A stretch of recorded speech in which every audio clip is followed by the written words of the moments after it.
right. Well, it's good to be together today. We're so glad to have Courtney with us today, and of course, Paul. And Paul, thank you so much for arranging for Courtney to jump on our podcast today. It's called The Mindset of a Champion. What sets you apart?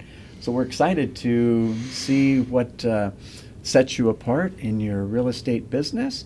And by way of a formal introduction, I wrote it down here, make sure I didn't mess it up. Courtney Argue, great last name. Good. I'll fight for you. I'll argue for you. EXP Realty with the Poliseno team?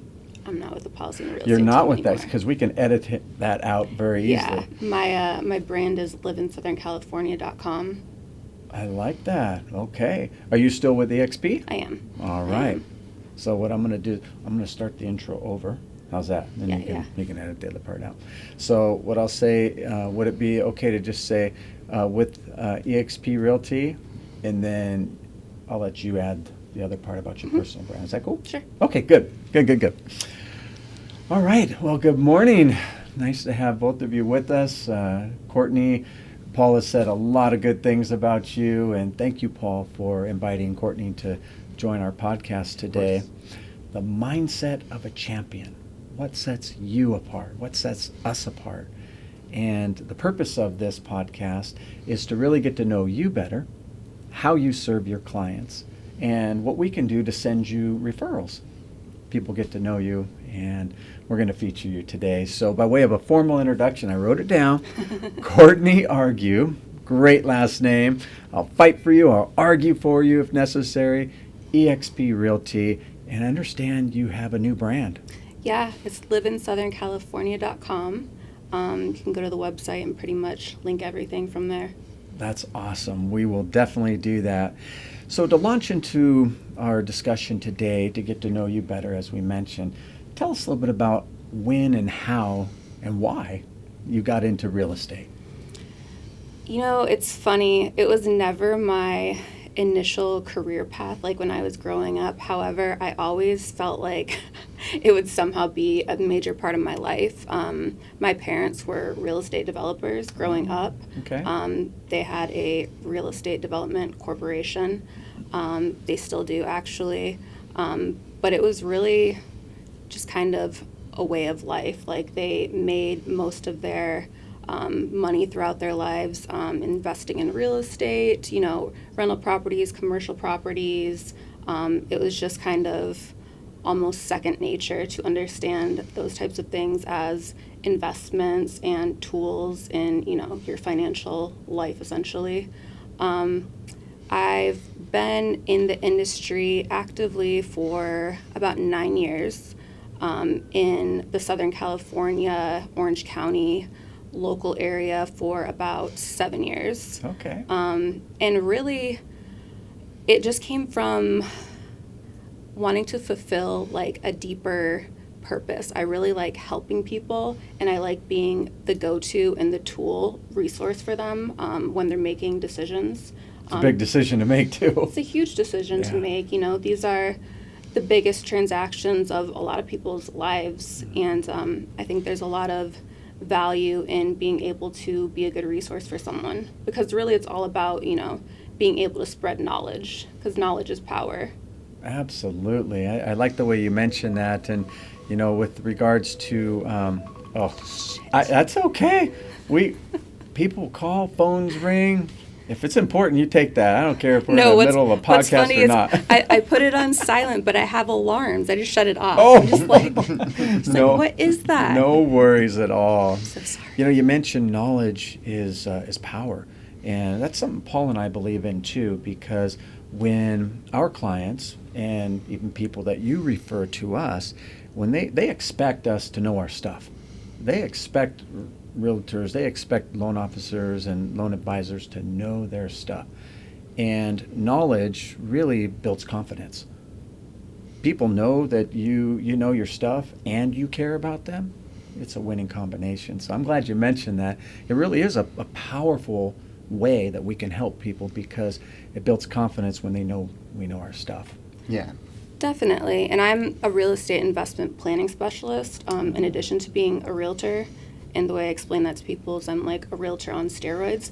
But in a real estate transaction or just real estate in general, there's so much to know. And there's a lot of agents, but there aren't necessarily a lot of good agents or knowledgeable agents. And there's so many different facets of a transaction that somebody needs to know in order to be successful with their client. You know, anything from tax strategies to, you know, long-term investment, mapping out appreciation, cash flow. There's all sorts of angles to look at it from, and everyone has a different goal when it comes to real estate, whether it's, you know, just owning a home, buying their first home, or they want to invest in a cash flow positive property as an investment. There's, you know, 1,000,001 different reasons. So you take a holistic approach to the whole, you know, what they're trying to accomplish. No doubt you're a great listener. You find out what they're looking for, and then you have you're more than just transactional, is what I'm hearing. You help them plan, strategize, and that is rare. That is rare today. Yeah, I mean, it's not like people initially come to you or you approach someone and they're like ready to enter the market. That's usually not the situation. It's usually months or years of getting them ready to get ready, regardless of what it is. Yeah, no, that's very true. Yeah, awesome. Well, would you care to share any updates about the current market down in South Orange County, and you know what you're seeing there? Any groups you're involved with, you know, specialty groups or anything like that? Yeah. So the South Orange County market is always pretty steady. For a while, it was a really strong seller's market. You know, homes were going for significantly over the asking price, you know, bidding wars. We are finally entering into, it's not a buyer's market, it's more of a balanced market, which is actually really ideal for both sellers and buyers, especially because a lot of times people who are selling need to go ahead and buy. So it's like you're kind of in the middle. You kind of get the best of both worlds, or at least gives everybody an opportunity to make their move. The thing is, in South Orange County, inventory is always going to be limited. So, you know, your basic supply and demand supports, you know, steady home prices, steady home growth. But at least, like I said, we're coming into a place where the appreciation it's not going up as quickly as it was, which is nice. You know, it's still a solid investment for homeowners. It's just not, you know, appreciating 15% per year right now. Which is unsustainable. I mean, it is. And it's good for the property owner, short-term and long-term, but eventually, like, things have to kind of gradually slow down a little bit to give people, you know, a chance to enter the market. And, you know, it was just kind of a crazy little bubble we were in from like 2020 to 2024. But I'd say it's nice that it is finally balancing more, because a lot of people have been on the sidelines waiting to buy. It's also kind of a challenge when I'm talking to sellers who have been thinking about listing their house for maybe a couple years, and they have the idea that they can list it far above market value and it's just going to sell itself.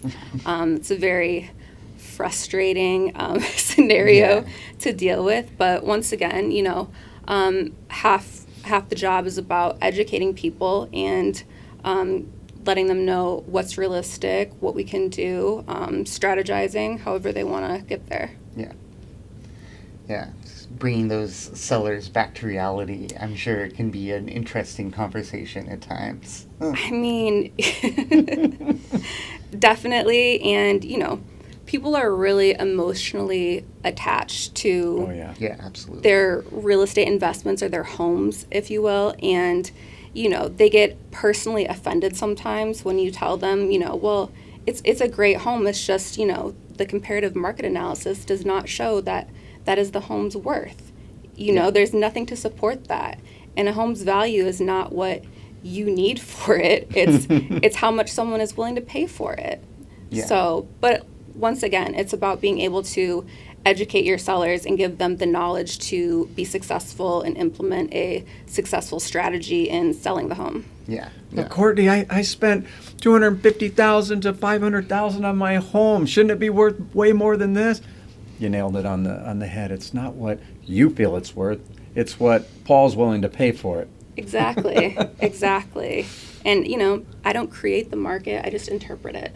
That's my that's job. Good. Oh, That's I like good. that. Yeah. Yeah. Write that down.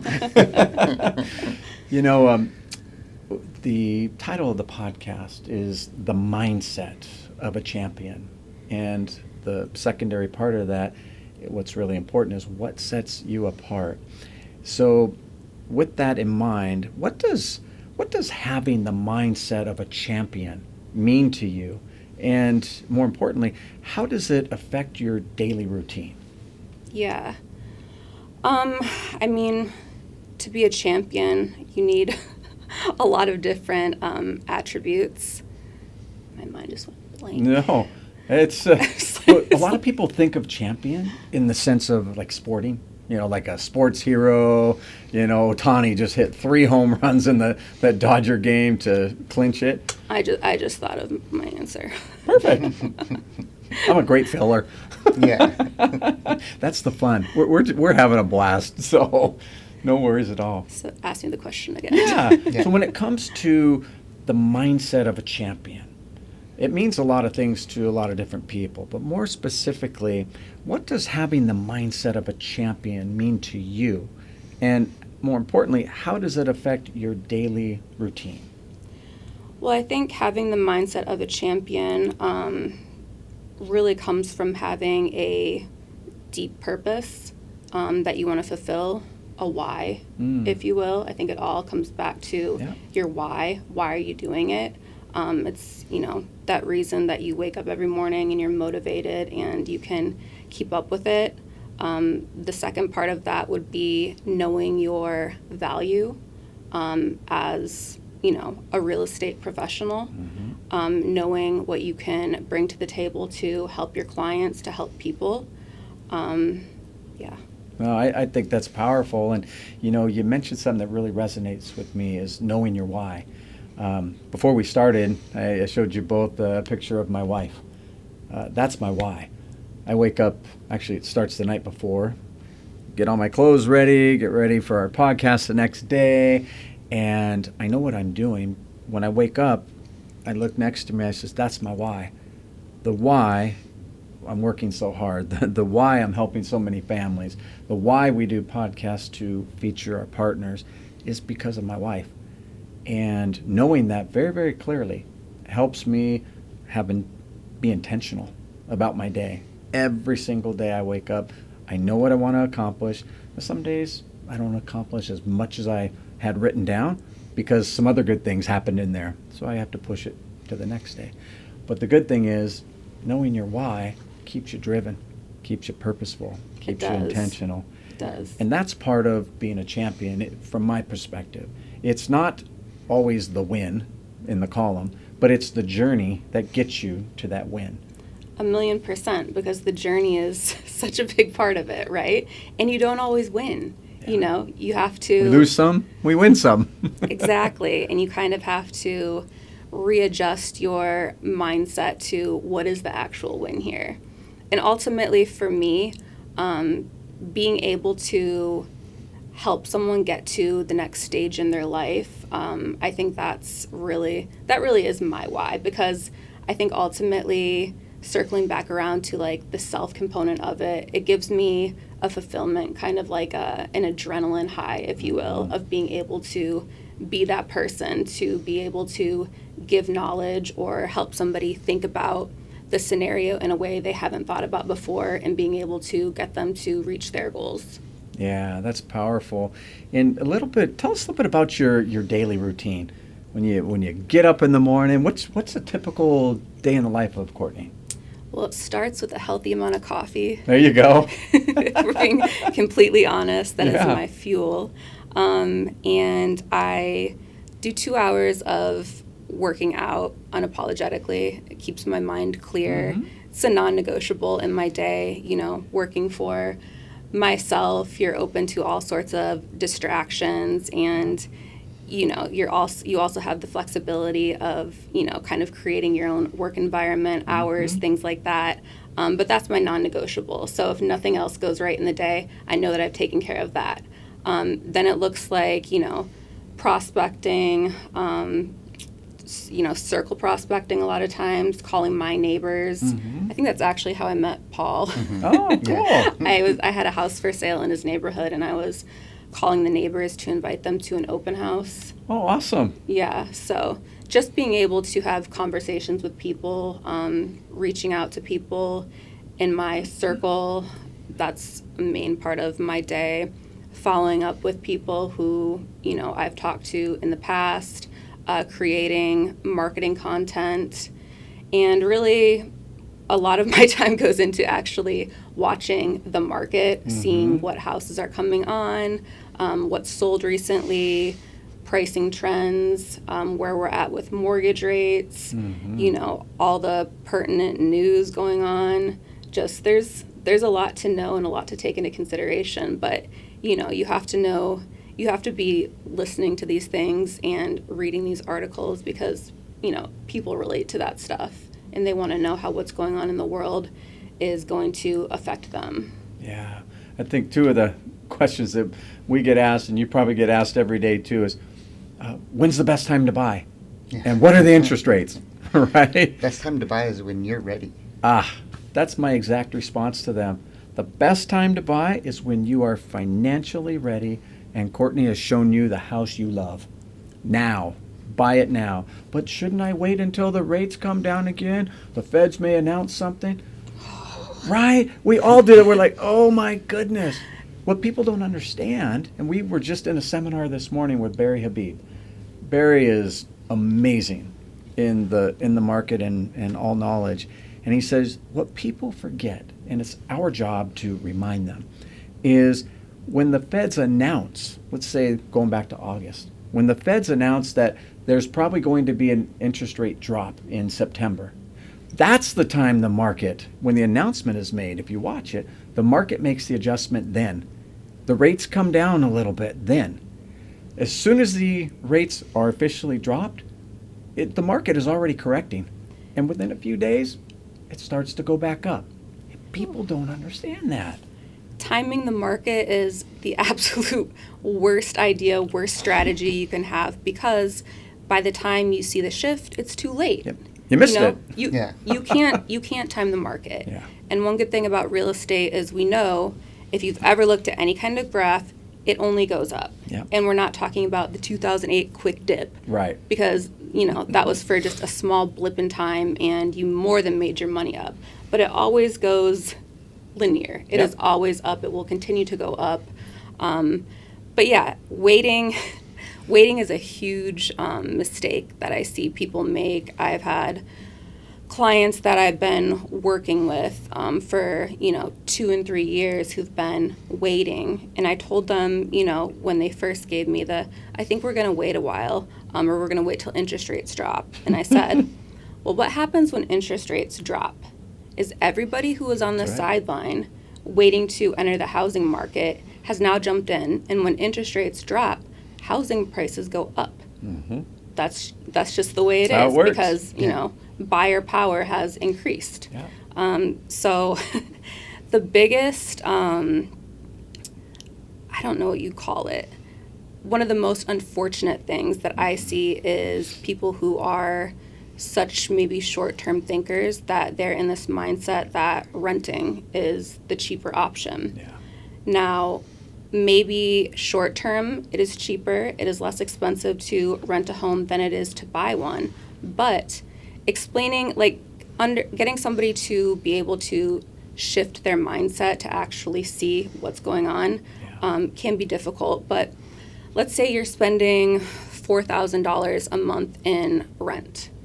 Okay, so $48,000 a year. That's $48,000 a year that you're never going to have anymore. Right. It is in the trash. That's somebody else's mortgage. And granted, I understand that buying isn't always in everyone's budget, first off, but really my advice to anyone who is a renter or, getting their feet wet in first-time home buying, is to buy what you can afford, where you can afford it. Mm-hmm. Because a home is it's like a piggy bank. Yeah, Right? absolutely. So you could either be putting your rent money down the trash can, or you can be putting that rent money in the form of a mortgage into a piggy bank, which is your home, which is not only a bank for your money, it's also appreciating, it's Absolutely. growing. So it's literally the most sound financial thing you can do. It's a great explanation of it too. Yeah, I Piggy like bank. that. I like that. Awesome. So we talked about a little bit, touched on, making adjustments to your mindset and other people's mindsets. It's been sort of challenging financial times recently. What sort of pivots and adjustments have you made or encouraged others to make during that time? I think that every time period, every year even, is a different financial crisis for a variety of reasons. Yeah. There's always gonna be a reason why not. Life is always gonna happen. Yeah. One of the biggest things that I like to help people do is financially plan. Whether you're planning to buy a home for the first time, let's look at what does it really cost to buy a home? What does your down payment need to look like? What do you need to be free to spend every month in a mortgage? What other payments do you have that maybe aren't super essential? Like maybe you have a $2,000 car payment or something silly. You have to really sometimes weigh your pros and cons of the different expenses that you have. And, I'd say the biggest mindset shift there is realizing that sometimes you're not going to be able to afford the nicest things, but that's the sacrifice you make for being able to own something. Yeah. And you need to be able to see the long-term payoff there. That's absolutely. really well said. You think about what we came out of a pandemic, came out of COVID, the world shut down momentarily, especially around here, and a lot of people pivoted right away. They're like, okay, I got to keep my business going. Those that didn't, out of business. We got whole lender shops gone, folded up, done. Couldn't stay in around the country. And some of our friends here, even locally, lost their jobs. We hired them. We brought them on. But those that made the adjustment, whether they went to Zoom meetings or whatever, and frankly, I think a lot of us got zoomed out, but we did what was necessary. We made the change to keep our business going strong, and more importantly, to service our realtor partners and your clients. And I think one of the biggest things that came just outside of COVID and even during it was the refi boom we had. Huge refi boom. Rates all the way down into the twos. I even locked a guy at 199. And unless if you're listening to this, don't screw up financially and get in debt, then we'll never change that. Never need to. But making those adjustments and changes were crucial to keeping our business successful. And one of the things I feel that some of my buddies in the lending business made the mistake of, they got so focused on the refi boom, so focused, because it was like shooting fish in a barrel, easy. They forgot about the realtor partners. They forgot about the purchase business. The purchase business is the cake. The refi business is the cherry and the, everything on top of that. Correct me if I'm wrong, but this is a relationship-based business. 100%. So any changes you're making, it's important to stay consistent with your relationships. And just honestly, not everybody's going to be ready to utilize whatever your business is at one time. Right. But being a genuine person and actually forming meaningful relationships with people goes a long ways. 100%. Absolutely. We totally agree with that. So we've gotten to know you. We've gotten to know your passion, your why, the adjustments you've made, and really, you're not a typical realtor. You are a strategist. You help plan from start to finish, and there's so much extra value in what you do and what you offer, which helps you stand out, helps set you apart. A final question that we have for you, and you've done great so far, is what advice would you have for others, whether they're just starting out in the real estate business, or perhaps they've been in it for 9 years, 20 years, whatever it is? What advice would you have for people now to stay successful and to be more successful? I would say your mindset is everything. You have to stay very consistent and persistent in this business, It can be emotionally taxing, right? We're in really a public-facing role. We're talking to people all day. Yeah, absolutely. We set ourselves up for a lot of rejection. But with that, you have to keep in mind and remember all of the amazing conversations that you have, all of the amazing opportunities that open to you, essentially. Yeah. And it's necessary to have the rejection and the failure in order to have the positive aspects. They come together, Yeah. That's really good. Someone reminded me the other day, you know how a lot of times after a transaction finishes and the buyers have their keys or the sellers are happy, whatever it may be, we're happy because we got them the loan that satisfied them, and we ask for a testimonial or a review, right? But if you look at the word testimonial, the root word is test. You cannot have a testimonial, positive or negative, without a test or without trials or challenges that come up. And I thought about that. I'm like, that's the journey. It's not always a W in the win column that makes a champion, as we talked about. Sometimes it's that loss that we learn from, and now we benefit and we become that champion. Well, I don't know about your job, but I would say 90% of what I do is putting out fires. 100%. It's literally dealing with all of the challenges. And hopefully, if you're doing a really good job, you're making it look and seem seamless. Yeah. But it never is. It's literally one problem after another. And being able to really handle those objections and issues is what makes you either strong in the end or a failure. What doesn't kill you makes you stronger. Right, exactly. Yeah. And when Paul and I speak to, let's say you send a potential borrower our way, in our conversations with them, we tell them and remind them, and we're very transparent with them, we're going to do a lot more work up front. It's going to cost a little bit of your time. We're going to need some documentation so that when we get into escrow, things go a lot smoother.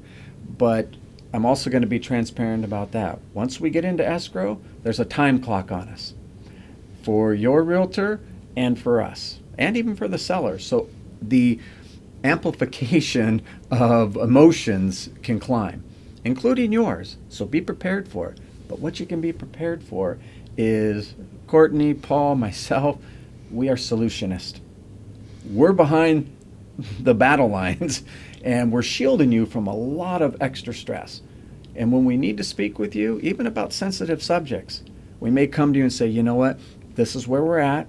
However, we've got a solution. We're going to go this way. It'll solve all of this.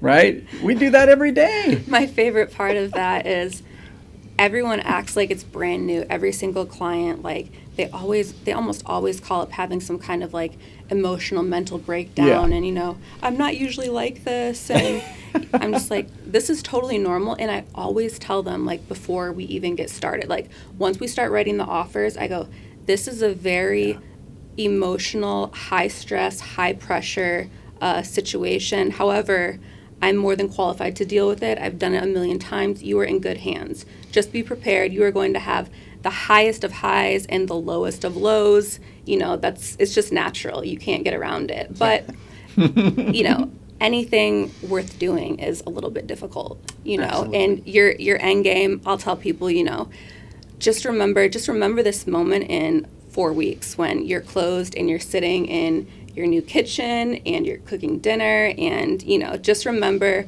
how you just wanted to give up at one point in time. That's right. Just remember this, and And always, always, I'll follow up, 6 weeks later. How you doing? Oh, we just love our new Yeah. home, We're so sorry for everything we put you through. I'm like, it's good. That actually wasn't the worst of it at all. I've had worse. No, that's so true. And that's part of what we do, and that's part of what makes us stronger. It makes our mindset stronger so that we can help others. Yeah. And from our perspective, Courtney, we see you as a champion, and we know that others that will be listening to this podcast will also see that fact. And more importantly, we look forward to sending you more referrals. I'm sure you'd be okay to that. You okay? Open to a few referrals, maybe? Yeah, I'm cool with it. Okay, I'm cool all with right. it. But when we do, we're going to be sure to send them this podcast so that they can see truly what sets you apart. And honestly, there's a billion loan officers, there's a ton of realtors, but why should they work with us? There's a reason. I have a question. We're ready. As far as the financing aspect goes, what are you running into as major issues right now? Well, so a lot of people I talk to who are, like of the millennial generation, they have this sense that buying a home is completely out of reach for them. And what they don't realize is that there are some loan programs out there that will help them with their down payment.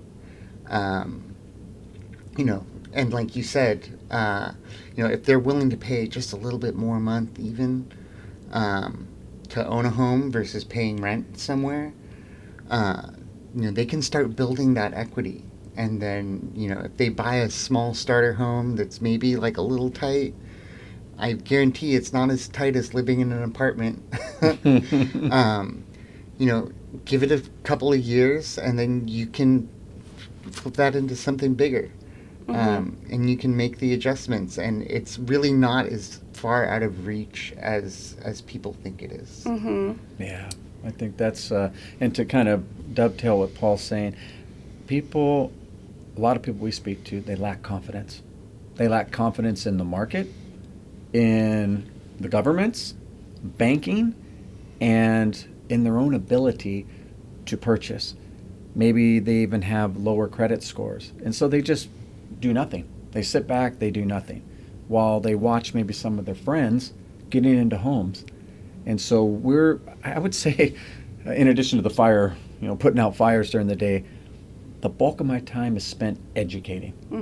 Educating people to say, you can possibly purchase. Let's find out what your financial position is. But I think it is the mindset. I can't purchase. I'm not.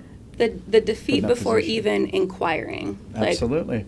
Our job is to be able to answer those inquiries. You know what I mean? And like I said, get people ready to get ready. Yeah. Yeah. And the other thing we just were reminded of this morning in our webinar with Barry Habib, and the Highway is what his program is helping people understand. I know you understand this already, it's great, but a lot of our realtor partners don't. They are just kind of dealing with the person right there, and okay, let's get you a home, but they're not really educated as to why and when the feds consider the rate drops or spikes. And so educating them on how inflation, how unemployment, how the 10-year Treasury bond are all factors to whether or not the Fed is going to make a decision in the economy to go up or down.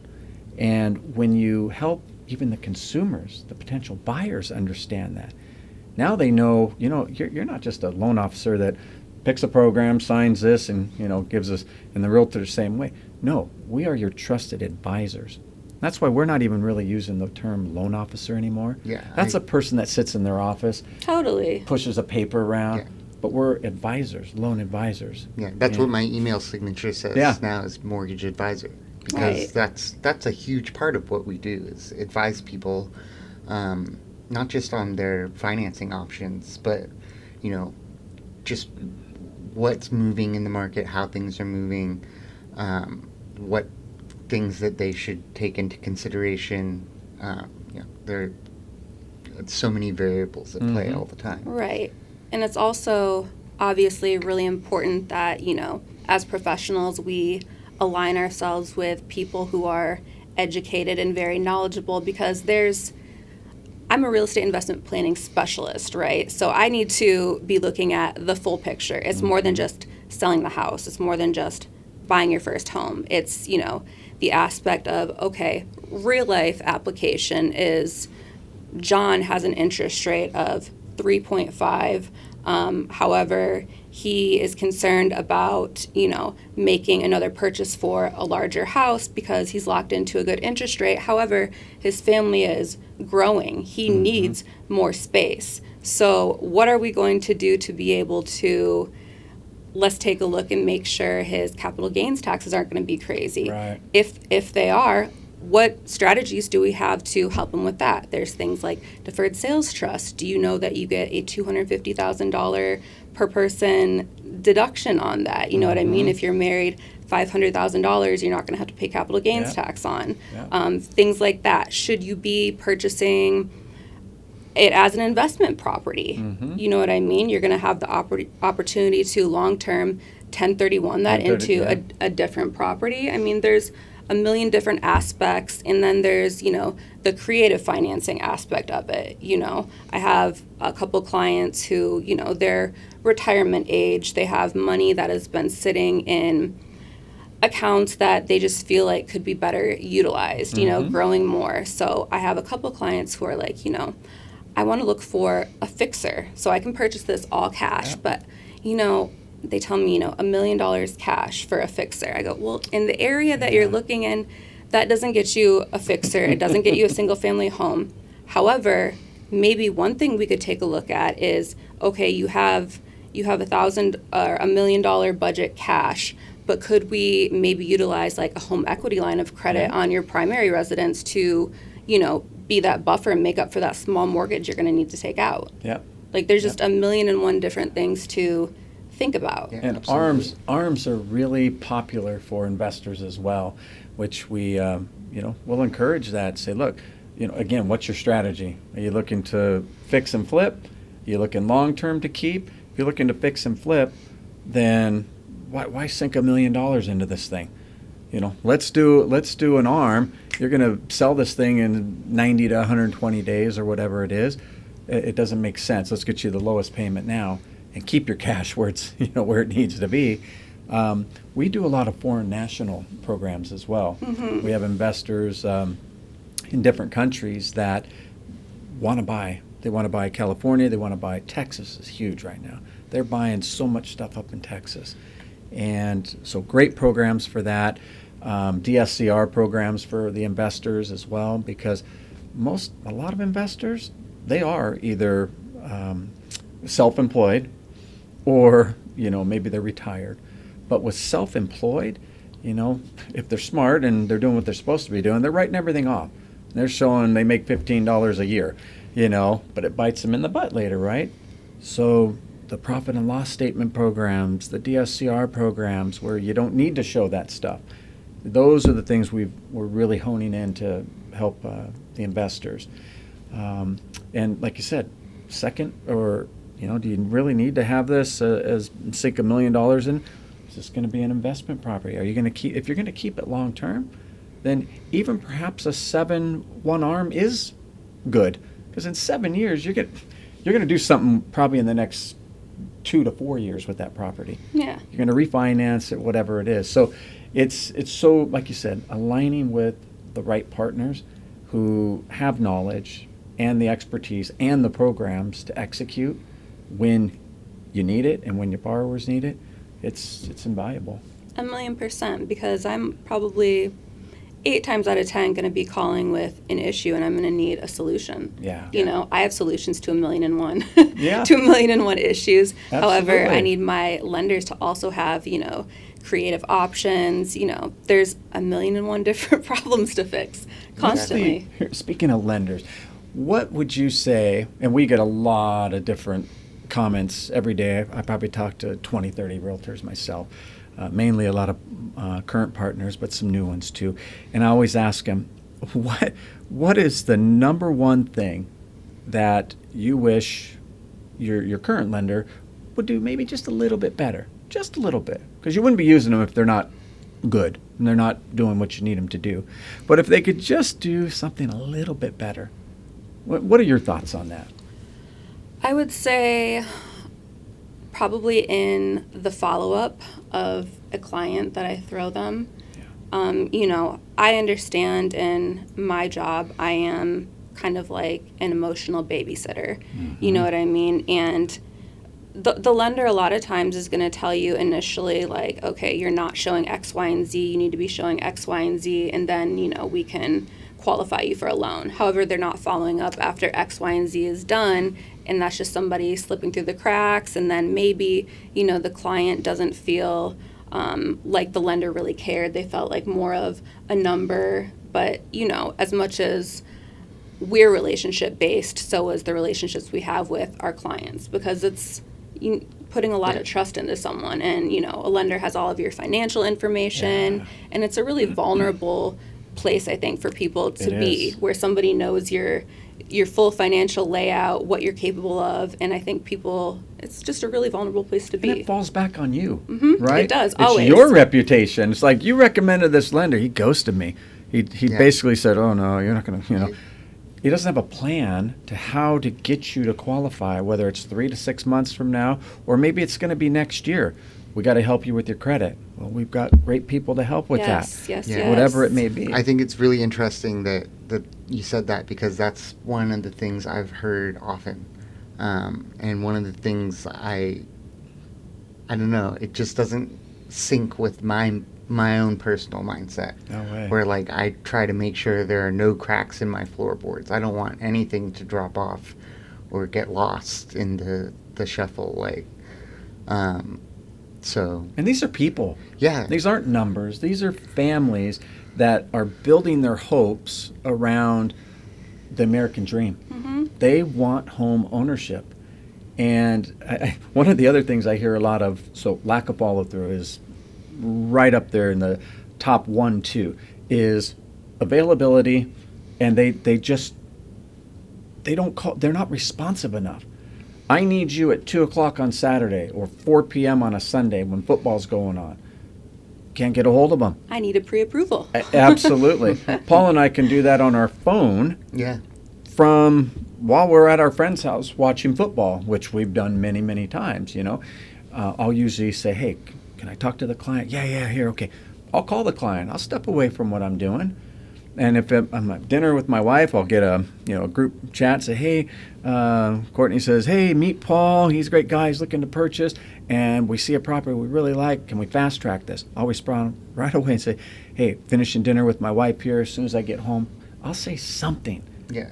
And I find that a lot of our colleagues out there, lenders, are not saying something. Yeah. Or when they do, it's a day and a half late. Yeah, You can't do that in this business. It's so much about being personable, and back to what you said, is it reflects poorly on me. I can tell you, it's been more than a handful of times where I was using a specific lender and they just never followed up or left a really poor taste in the client's mouth.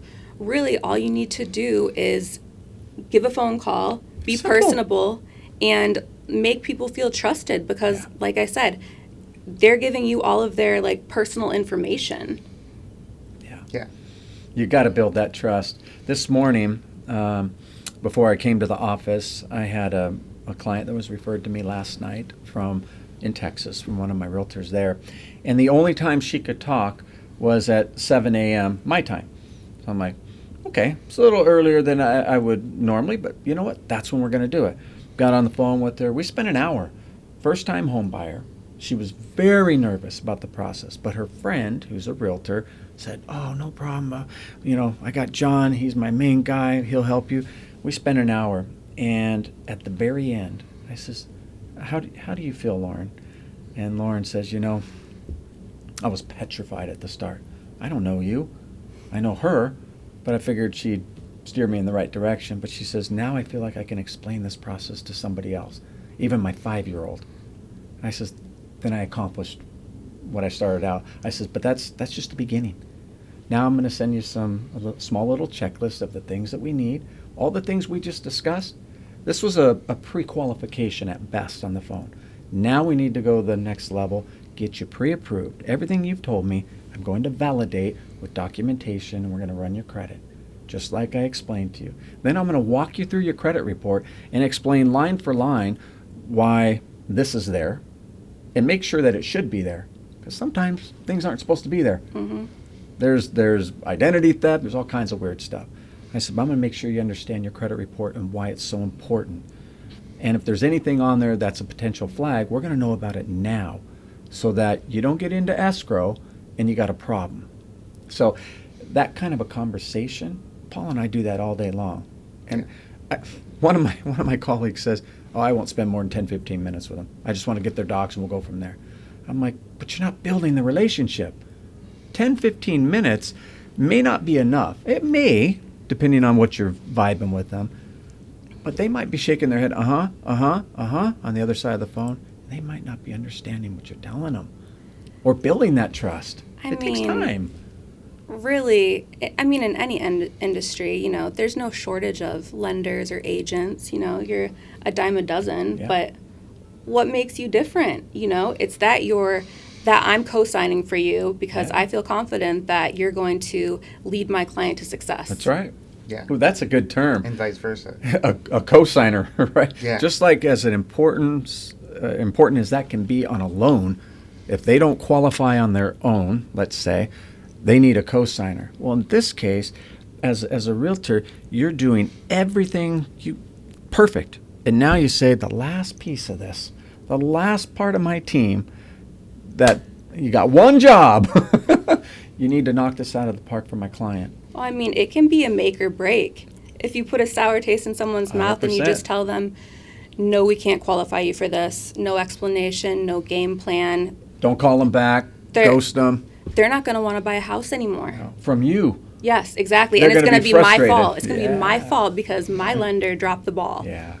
The good news about this conversation is that has never happened with anybody on our team, because we won't let it happen. They won't work here, number one.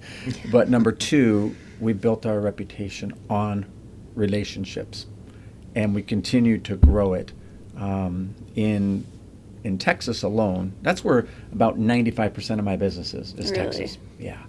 And I have about 10 that work on my team on the mortgage side. And I'd say about 5 and 5. About 5 of my team are focused on California, and I help oversee that as well. But then I'd say the other 5 of us to oversee Texas, and it's just exploding out there. We're licensed in Arizona, Texas, Florida, and California, of course. And now, within the next week, will be Georgia. Wow. We also have Delaware, because one of our new loan officers in Texas came from Delaware and has a ton of realtor partners out there and a few refinances waiting. So we're getting licensed in Delaware for her. Utah is hot. I just referred one of my good friends to a loan officer in Utah because I'm not licensed there. I'm like, that sucks. But it gave her a bone, which I was happy, But we're getting licensed in Utah by the end of this year, and then Oregon and Tennessee. Wow. Those are the other hot spots that our partners are asking for. Hey, I got someone moving here. I got someone moving there. And people are asking to jump on our podcast from all these different states. And I'm like, don't be selfish, John. Just because I'm not licensed there and I maybe can't help them, I can help them DSCR and investment programs and stuff like that. But doesn't mean I shouldn't try to focus and help them grow their business. We can always get licensed somewhere, So that's kind of what we're doing. We're investing in our partners, both personally and professionally. We spend money, time, effort to educate our realtor partners. We also take them back to United Wholesale Mortgage, right? They are the #1 wholesale lender in the country. Rocket #2. They hate that. We like that. But we go back every quarter. And we take our team back there. Pay your flights, your hotels, everything. And we leave our families briefly And the only reason I'll leave my wife for a short period of time is so that I can get better at my job to be better for her. It's a short period of time. It's about a day and a half we go back. So 1 day class, we'll go back and we'll take our realtor partners for all about mindset, all about marketing techniques. Builders are there. Thousands of realtors from all over the country are there. So it's great networking and team building and sharing best practices. And then the CEO and President Matt Ishbia, owner of the Phoenix Suns as well, comes out and speaks to all of us. For it's like being at a Barry Habib live or Tom Ferry or one of those incredible people. But we would love to have you as our guest out there. That'd be super fun. Yeah, we're actually going. Actually, you wore the right coat because we're going to go in December. Okay. Before all the snow hits in January and Feb. And we've been there before, but we go every quarter. We take our realtor partners out there. Our team's going out, Paul and I, and everybody you see in there, plus about 25 other loan officers that are not here. But we'll let you know. The dates will probably be the right before Christmas. It'll be like December 17th or something like that, but we'll leave the day before out of Orange County. We're all on the same flights on Delta. We get out there, we have a big team dinner that night, and then we crash out, wake up, 1 day class, end it with a cocktail party, and then we fly home the next day. What a fun team building event. It's That's so cool. pretty cool. And we come back with at least one, if not 10 nuggets that you can apply for your business, and you just feel better. And your mindset's stronger. When you have a successful billionaire speaking to you in terms that you can truly understand and not some, high level, he comes down to our level. He's just a regular guy. You see him walking around. There's 9,400 people that work out there on campus. Those are the folks that are closing our loans 14 to 17 days after loan approval or faster. I just had CTC 6 days. Wow. One of my last purchases. So we want you to see that machine. We want you to see the people that are behind us. And so Paul will keep you posted on that. We should have the schedule out, hoping next week. Yeah. So we can As soon as you book get all that, our send it flights to me. and Cool. book you in with us. Cool. But, well, I know we've spent a wonderful time here together. We've really unlocked a lot of secrets of how we help families. And we really look forward to having you back on our podcast again.